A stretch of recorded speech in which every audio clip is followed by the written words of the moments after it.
আসসালামু আলাইকুম, welcome back to my channel. তোমরা সবাই কেমন আছো? আশা করি ভালো আছো। আল্লাহর রহমতে আমি অনেক ভালো আছি। তো গাইস, তোমাদের মাঝে নতুন আরেকটি ভিডিও নিয়ে চলে আসলাম। দেখতেই পাচ্ছ, নতুন একটি রেসিপি নিয়ে আসছি।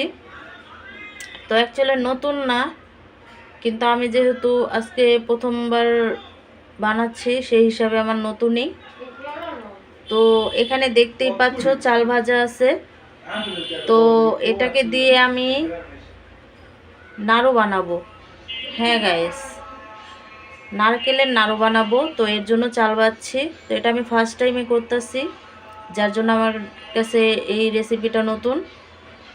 তো গাইস, যারা যারা ভিডিওটি দেখতেছো দেশ এবং দেশের বাইরে থেকে, সবাইকে অনেক অনেক ধন্যবাদ। এবং যারা আমার চ্যানেলটি নতুন দেখতেছো, তারা অবশ্যই একটি সাবস্ক্রাইব করবে আর একটি লাইক দিবে, কারণ তোমাদের সাবস্ক্রাইবের সহযোগিতায় আমি আগে বাড়বো। তো গাইস, ভিডিওটি দেখতে থাকো। আজকে কিভাবে নাড়ুর রেসিপিটি তৈরি করি। তো নাড়ুটি আমি এই ফার্স্ট টাইম বানাচ্ছি। দেখি কেমন পারি নারকেলের নাড়ু। তো এটাকে আমি এখন ব্লেন্ড করে নেব। আমি এগুলোকে ব্লেন্ড করে নিছি, আর একটু একটু দানা দানা ভাব রাখছি, যাতে লাড্ডুটা হওয়ার পরে, মানে নারকেলের লাড্ডুটা হলে দেখা গেছে সেটা কামড়ে পড়লে অনেক ভালো লাগে চালের গুঁড়াটা, এর জন্য একটু দানা দানা আছে। তো গাইস, এখন লাড্ডু তৈরি করব আমি। তো গাইস, এখানে আমি পাতিলা বসায় দিছি। তো এখানে আমি চিনি দিচ্ছি। চিনিটা আমি একটা মেজারমেন্ট কাপ দিয়ে মেপে নিচ্ছি। তো চিনিটা একটু বেশি দিতে হয়। তো আমি 2 কাপ চিনি দিয়ে দিছি।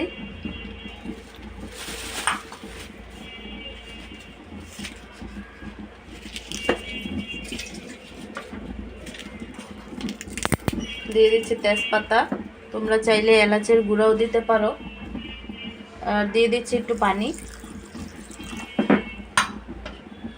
তো চিনিটাকে আমি গলিয়ে নিব। ক্যারামেল করা যাবে না, তোমরা চাইলে ক্যারামেল করে নিতে পারো, কিন্তু ওই লালচে ভাবটা আমি করব না। তো গাইস, আমার চিনিটা গলে গেছে। এখানে আমি নারকেল অ্যাড করব।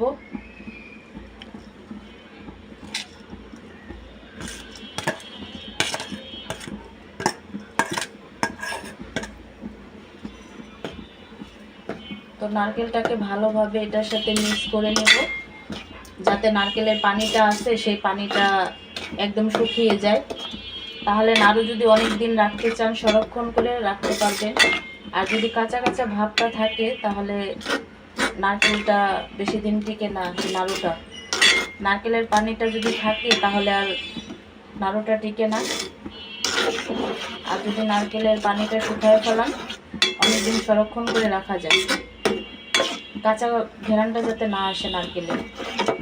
তো আমি এইভাবে অনবরত নাড়তে থাকবো। তো গাইস, নারকেলটা আমার আঠালো হয়ে গেছে, পানিটাও শুকিয়ে গেছে। তো এখন পানিটা শুকিয়ে গেছে। এখন আমি যেই ছাতুটা তৈরি করে রাখছিলাম চালের, সেই ছাতুটা আমি অল্প অল্প করে দিব আর মিশাবো। একসাথে দিবেন না, তাহলে দেখা গেছে এটা জট বেঁধে যাবে। আর চুলার আঁচটা মিডিয়াম হাই রাখবে। আমি অল্প অল্প দিয়ে দিয়ে এটাকে নেড়ে নেব।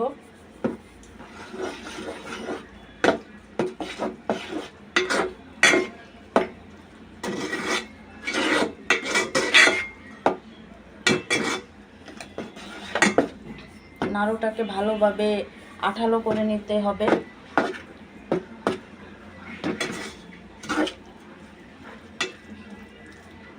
সম্পূর্ণ ছাতুটাকে আমি মিশিয়ে নেব নারকেলের সাথে, ভাজা ভাজা করে মিশিয়ে নেব। তো গাইস, আমার নাড়ুর পুরটা রেডি হয়ে গেছে। এখন আমি এটা গরম থাকতে থাকতেই তৈরি করে নিতে হবে। দেখতেই পাচ্ছ ছোট ছোট আমি লাড্ডুটা তৈরি করব। অনেকটা সুন্দর লাগে ছোট লাড্ডু।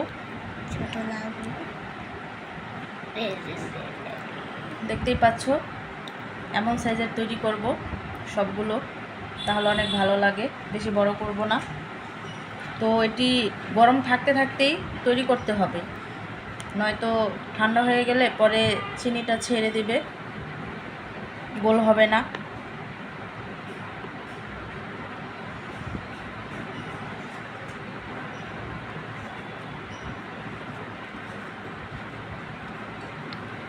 তো গাইস, তোমরা যেমন শেপ হয় সেইভাবে তৈরি করে নিবে।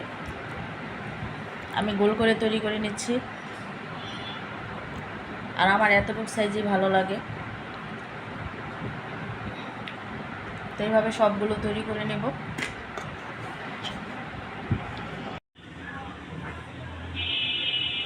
তো গাইস, তৈরি হয়ে গেল আমার নারকেলের নাড়ুগুলো। দেখতেই পাচ্ছ কতটা সুন্দর হয়েছে। তো তোমরাও এভাবে ট্রাই করলে পারবে।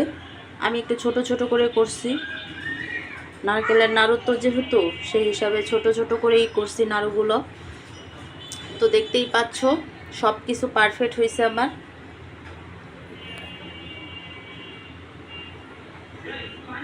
কারণ ঘরে তৈরি করে খেলে অনেকেই সুস্বাদু লাগে। তো গাইস, আজকের ভিডিওটি তোমাদের কেমন লাগছে অবশ্যই কমেন্টে জানাবা। আর যারা যারা আমার চ্যানেলটা নতুন দেখতেছো তারা অবশ্যই সাবস্ক্রাইব করবে পাশে থাকার জন্য। আমি নতুন নতুন ভিডিও ছাড়ার সাথে সাথেই পেয়ে যাবে।